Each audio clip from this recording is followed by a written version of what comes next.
If you have an interest in horses and love learning more about horses, the horse industry, teaching, or even managing your own horse business, then you're in the right place.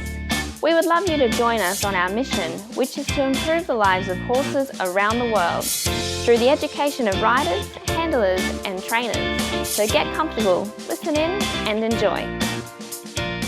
We welcome back Kate Fenner to Horse Chats today. Now, Kate's been a previous guest, number 127 and number 438.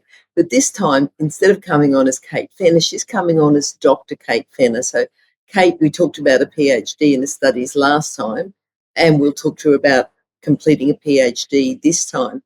And she's, of course, another equitana educator, and she's going to talk about the practical application of equitation science. We'll talk about those sessions in a minute as well. But before we do that, I'd just like to remind you about the values of International Horse College. So horse welfare and safety are of utmost importance to us at International Horse College, which is why we've included them in our values statement. With the wide variety of horse courses, we only utilise methods that promote safe and humane methods of interaction between horses and humans, and only support safe methods of educating riders, handlers and trainers about horse welfare. Have a look now at our online horse courses at internationalhorsecollege.com, registered training organisation 31352. Now, first of all, I'd say, stop this, go back, have a listen to Kate's previous podcast and then come back to this one, because Kate really is a specialist, just training in horsemanship. She's been riding all her life, and I think there was she was competing in Singapore at an international dressage competition, the Rolex, and she found that a horse was tense. She wasn't enjoying it, and the horse wasn't enjoying it, and then she decided to find a better way of riding and training a horse so that the horse would enjoy and provide her with a more relaxed and happy riding partner. This took her over to the USA, where she studied with John and Josh Lyons, and then home to Australia to learn more about the science behind how horses learn. And she's got a PhD in horse behaviour and training from University of Sydney.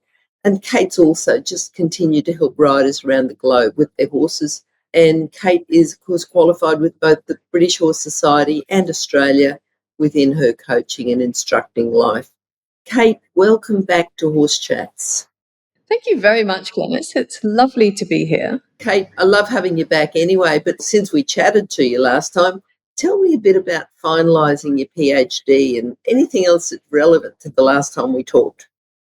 Well, yeah, the PhD was a lot of fun. It was something that's very dear to my heart. So we developed the Equine Behaviour Assessment and Research Questionnaire. So short EBARQ is the shortening. So e-barq.com. Anyone can find it, and it's this great tool for any horse owner or horse rider because it monitors your horse's behaviour. So you can go along. It's free to use. You can set up an account and you can answer about 200 questions, takes a little while, about your horse, and that'll be your benchmark. So these are your benchmark questions and answers about your horse. Then 6 months later, you can go back and do it again and see how you've changed, see how your horse's behavior has changed. So at the end of your EBARQ, we give you a graph that rates your horse or compares your horse to the population. We've currently got over 8,000 records in EBARQ, and it compares your horse's behaviour to that of the other horses in there. And so we look at trainability, rideability, compliance, confidence, how easily the horse goes and stops, and all of these 13 different things that we look at. And so you can look at your results and you can say, perhaps my horse is not scoring very well on confidence. So I'm going to go away and I'm going to work on that for 6 months. I'm going to come back again and I'm going to see if I can improve my horse's confidence scores. And so it's great like that. It's a citizen science project. So what we're doing is we're offering the horse owners something in that they get to benchmark their horse's behavior, and we're taking those sort of de-identified data and we're doing work with them behind the scenes. So we've done a number of different experiments using these data, and we've had some really interesting findings. So we're busting a few myths along the way, which is really fun. Look, I think, and I've used the tool myself, and I think what a great way for people to be competitive against themselves. They don't have to be competitive, go out, go to competitions, get nervous, get the horse worried, but it's still a way to know that you're getting better. If you just go back 6 months later and you're scoring higher, you're getting better. So you're really competing within yourself. Absolutely. Great, great. Now, I know you've got some findings. So do you want to tell us about what you've found so far? Well, some interesting things. Like, for example, we looked at the difference between the behavior of ridden mares and geldings, because mares have a bit of a bad reputation. So what we first of all did, we asked people, what they think about mares and geldings. And it turns out that if you ask people to assign dichotomous adjectives to mares and geldings, the mares get all the bad ones like bossy, and the geldings get all the nice ones like willing. And if you think about that, I think we're setting ourselves up to not treat the mares as well as the geldings, let's say that. Because what happens if you go into a lesson or go into a ride or go into a round pen, whatever it is, with a mare, and a mare does something, perhaps kicks at you or something, you might make an assumption about that mare. That mare's being rude, that mare's being bossy, that mare's being difficult. Whereas if it's a gelding, you might think, oh, perhaps that gelding has a problem with his leg. Or do you know what I mean? Yep. And if we make assumptions about what the horse is thinking, we're actually likely to punish that behavior.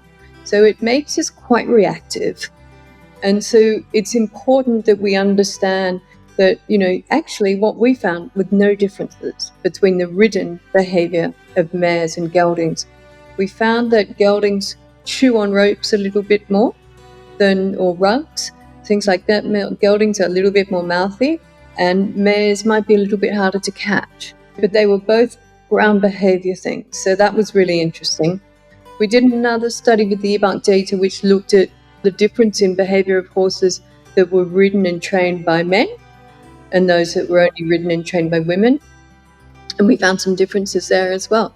One of the differences we found were those that were trained by men were a little bit more difficult to catch, but they were less likely to toss their head or pull on the reins when they were ridden. So just some really interesting findings. And if you go along to e-bark.com, you can find all those studies, and they're there, and you can have a look at those.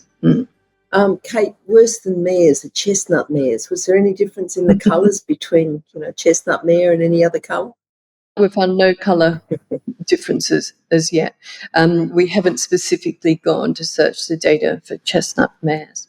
We are currently, Professor Paul McGreevy and I are currently writing a paper about breed differences. So that will be very interesting, and that's coming up, and that's come up with some really interesting findings. So look out for that one. Well, I'd certainly like to get you back, when we've got that, and, let's bust some of these myths as well. Yeah. Now, Kate, at Equitana on Thursday, you're talking about engaging your horse with learning. Can you tell us a bit more about what you plan to do there? Yeah, that's right. So I think one of the biggest things that goes wrong with training is that we get the horse's emotional level wrong. So either the horse is too emotional and a bit scared, or the horse is not emotional enough and pretty much asleep. And there's a place in there that I call the engagement zone. So I want the horse a little bit more emotional than they would be if they were just sort of standing next to me having a chat, but not so emotional as to be nervous or anxious about anything. And from an experiment that I did a few years ago before my PhD, I found that was, if you look at heart rate and heart rate variability, I found that was about 10 to 15% above the resting rate. So it's a little bit like sitting up a bit taller. And it's a bit like the teacher at school that's engaging and has you thinking, oh, this sounds fun, I'll get into this, rather than the teacher that's screaming at you or the teacher that's sending you to sleep, so you're looking out the window. So just that little bit, we've got to be interesting, don't we? I think that's sort of our job as the trainer, is to make it fun for the horse and make it interesting. And so for me, it's increase emotional level just a little bit, and then start a conversation with the horse. So I call it the bubble of engagement. And for me, a bubble is a really good thing because it's very fragile.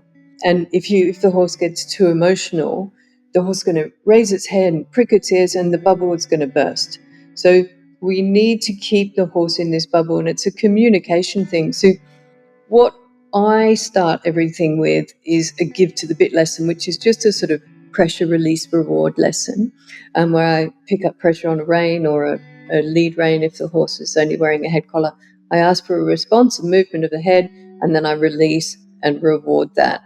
And quite quickly, the horse learns this pattern and goes, oh, I can do this. And then we've opened the conversation then. Now we're having a conversation. So I can ask the horse something else. Okay, you can drop your head for pressure. Can you walk forward? And, oh, okay, yeah, I've got the right movement. And then what we do is we sort of develop this shopping list of things that are potential answers that the horse could give.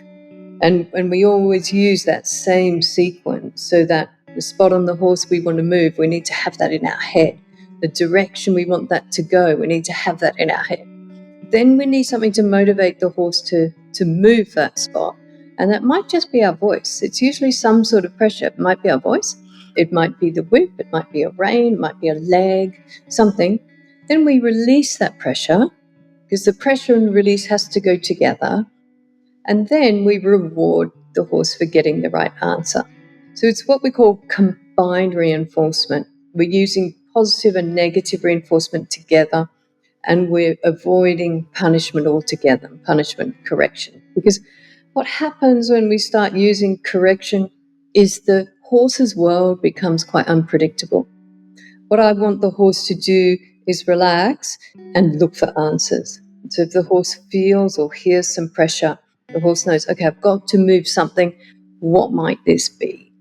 And if we only practice those responses that we want the horse to give us in the future, like walk forward, step right, slow down, those sorts of things, then the horse is unlikely to offer those other behaviors. So whatever the horse repeats enough, the horse that he's going to pop that on his shopping list. And so, oh, okay, maybe that was throwing my head in the air. So every time, even if I'm not asking the horse to do anything, or if I'm leading the horse or something, the horse throws its head in the air, that adds that to that horse's shopping list. So I want to be really mindful about what I'm asking the horse to do, and really mindful about what response the horse is giving me, because that's when I release and reward. So as an example, I've taught 2 horses on purpose to rear on command, just for demonstration purposes, bit of fun. The first one took me 45 minutes to teach the horse, and the second one took me 3 minutes. Now, the only difference, I had the same signal, everything was the same, but the second time I was releasing on a behavior that came before lifting the feet off the ground. Yeah? So with the first horse, I was waiting to lift the front feet, whereas the second horse, I was releasing when the horse lifted its ear about this much. And honestly, 3 minutes is not long, and it shows you how easy it is to teach a response like that without even realizing that you're teaching it. The other thing that was different, Kate, is that you had previous experience, so you'd done that with the other one? Yeah. So it's the timing thing is really important. And, we often say, well, pressure release, so brain tension, for example, that's negative reinforcement. But it's only negative reinforcement if it's released. If it's not released, it's positive punishment. It's like a food reward. A food reward is a great positive reinforcement, but if it's not given at the right time, it becomes negative punishment because you're withholding it. So timing is really important. And I think the way to get around that, or to maximize that or optimize your timing, is to have a very clear understanding of what you're asking the horse to do before you ask the horse to do it. I want to know which foot I want to move, where I want it to go. Then I can be really timely. But otherwise, it is quite difficult if I'm a bit blur. And I think that goes with, not just teaching a horse to rear, but with a lot of other things, with just all training right throughout, whether it's Everything. just everything. Yeah. It's understanding the horse's nature. It is. Yeah. It is, and it is being really clear before you start. Like if you want the horse to get on the trailer, for example, if your goal is just to get the horse on the trailer, that's quite hard to do. The horse is very big, the trailer's very small. You've got 4 legs, a head, everything. It's very difficult. If you just think, oh, I really want to get the tip of the nose a bit further forward, and then I'm a bit further back, and a bit further forward, and a bit further back, then I can release and reward on the horse thinking forward, like just moving its weight forward a bit, and that's a positive step. So, and the horse goes, okay, and pretty soon the horse is going, oh, I'll take a whole step, but that's the way to think about it. Find that spot on the horse, that little tiny spot on the horse that you want to move, and just focus on that, because otherwise we become quite blur. Yeah, wanting to get the whole horse to do something is quite difficult, and it doesn't need to be that difficult. Yeah. Yeah. On Friday, I think it is, you're doing long reining. Long reining, yeah, I love long reining. It's quite a dying art, and people get quite confused about the difference between long reining and driving. For me, driving, that's a useful tool for teaching your horse how to turn when you're starting it under saddle, perhaps something like that. Or if you have a plough horse or something else, that's very useful. But long reining, I use instead of lunging. So I might teach the horse to lunge briefly right at the beginning of the starting process, because it's quite good for teaching the horse to move around you. That's quite good. But I like long reining because I do it with the saddle on, and I run the reins through the stirrups. And what that means to me is long reining for me is a great place to ask my sort of 3 questions. I have these 3 questions. The first one is, can I ride it? And I can't remember. I think that's okay, because our listeners will have to go to Equitation to find out what the other 2 steps they are. would. Exactly. Kate, when I was I used to get quite a few lessons with Edgar Lickfart when I was on the eventing team, and he was brilliant. Anyway, we were doing some, we'd sort of do lots of different odds and ends when he, came over at lunchtime, whatever, and we're doing some long reining, and that's something that I love as well. So I brought my horse out and did some long reining, and, everything was cool. And then I thought he was going to say, because he's always up for a challenge, like Edgar, I thought he was going to say, great, Glenys, well done, your long reining's great. And he said to me, well, that's one horse. How many can you do? And I went, what do you mean? And I said at the same time, and he says, yeah, like, how many can you do? Because when you're in a busy stable, you've got to be long reining 3 or 4 at a time. And I don't know if he was joking or not, but I decided that I'd give it a go, and I thought I'll just get out, and the one that I was long reining at the time was a stallion. So I thought, well, better just get out, 2 geldings. So I got out 2 geldings, and as single individual horses, they were fine. I tried the long rein 2 together. What a mess. I couldn't do it. I just thought, this is going to get dangerous. One of these horses is going to get injured. I'm sort of asking one to go forward, trying to separate them, trying to do the distances. So it's a skill that I just thought, there's things that you've got to learn, and there's other things that you don't need to learn. You probably don't need to, Glenys. Yeah. I don't think I need to do that. Yeah. I love teaching people long rein, because they'll watch you do it and go, oh, that looks easy enough. And then they get out there and take the reins, yes. And they're like, well, that's how I was when I did the 2. It was just awful. Yeah. Yeah. So it's one of those things. You need to practice it. But once you have it, it's so useful, isn't it? Oh, definitely. If your horse has been off for a while, if your horse, is been in the paddock on the long grass, if you're wondering if your horse is sound or not, all these different things, that you can use it for. And what I really like about it is that because you've got one rein in each hand, you can see your horse's frame and outline and everything, but you can feel the horse. Is the horse heavy in the hand, or is the horse actually in self-carriage? and I can change direction without having, Yes. Yes. side reins or any of that Yeah. thing, nothing for the horse to lean on. And I can take the horse out in the paddock. I always long rein my trail rides before I ride them. And, it's so much fun. But it is quite the dying art, which is really sad. Yep. Yep.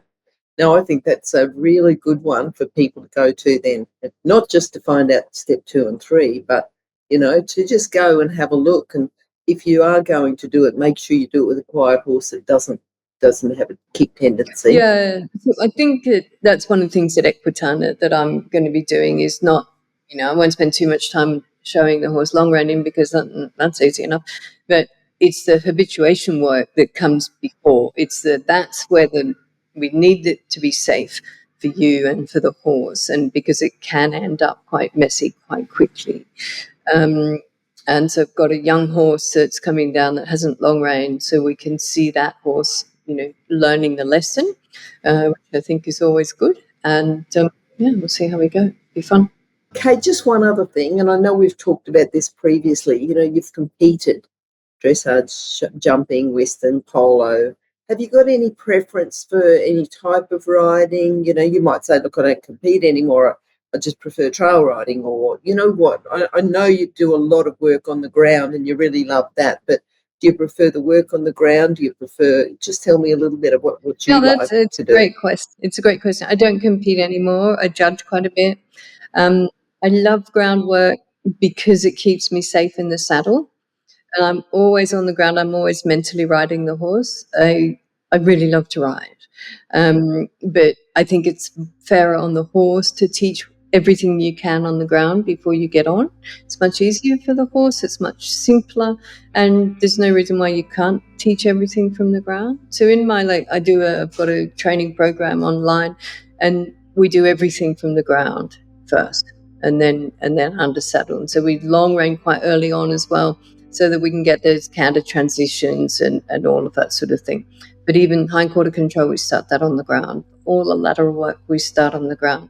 But again, you're mentally on the horse. So, I teach something, for example, I teach the horse really early on, because I'm very short, to move its hips, the mounting block, to get on.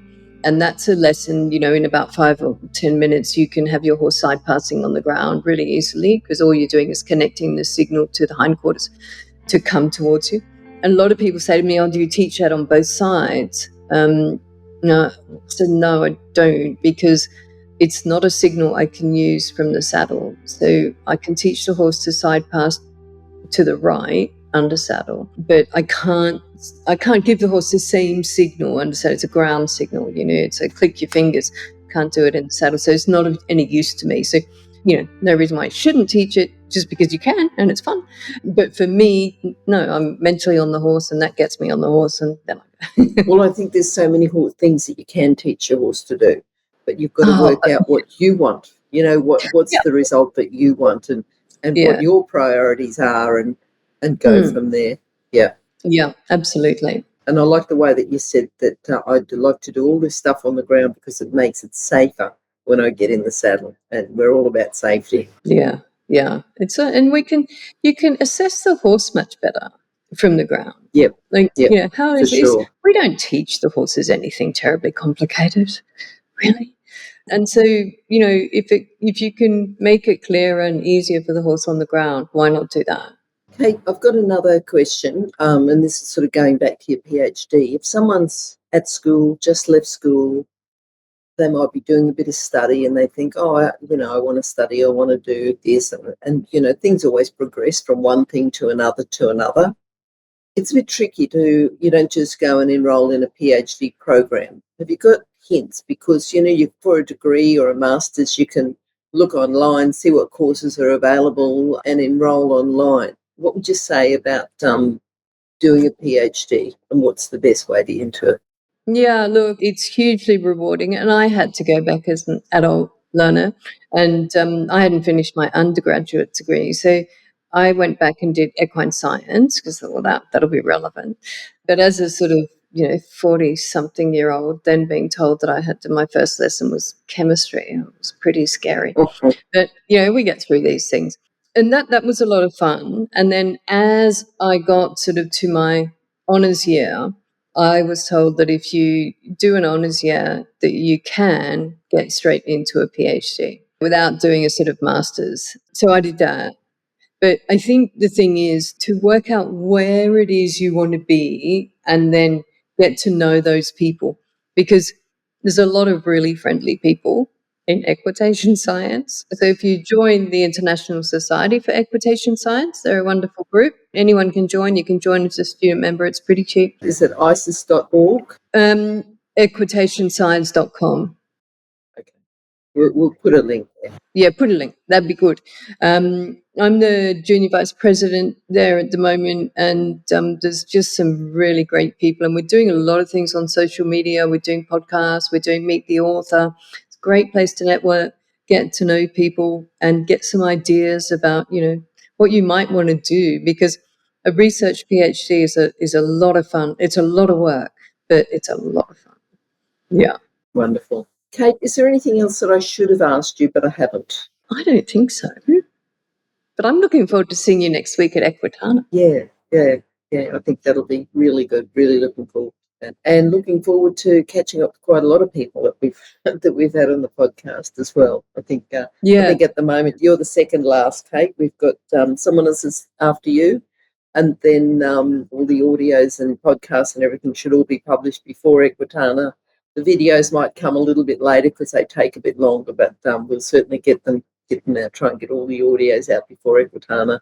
And great. They'll be on a podcast, and if you're not sure where the podcast is, it's Horse Chats, or you can download the app Horse Chats. Horse Chats podcast. Good. That was one thing I wanted to mention. Glenys talking about apps. I've just released a Can Do. Oh, great! Horse training app. Yeah, I wouldn't mind people having a look at that, because it's got a little 7-day challenge in it, which gives you an idea about what I do and what you can achieve with your horse in a short time. So is that like KANDOO? Is that is that what it's called? The app? Can Do Equine Horse Training. You can get it on Apple and Android. Okay, great. But it's just.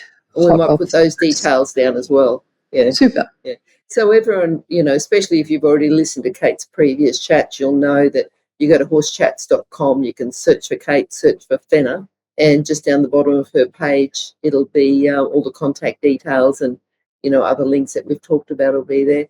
Kate, if people would like to contact you, do you prefer text, email, phone, socials? Anything. I'm on social media. Probably email is best, kate@candoequine.com.au. That's probably the easiest way to get me. And we'll put the details of your app as well. So, yep. Yeah, terrific. That'd be great. Yep. All right. Now, if you've cheated and you haven't listened to Kate's previous chat, go and listen to them now. You'll appreciate what she's done if you listen to the previous two. Okay. Thanks, Kate. I'll catch up with you soon. Thanks. It's been fun, Glenys. All right. Bye. Bye-bye. If you've enjoyed this chat, then please comment, rate and subscribe. If you'd like any changes or recommendations for guests, then please contact us through horsechats.com.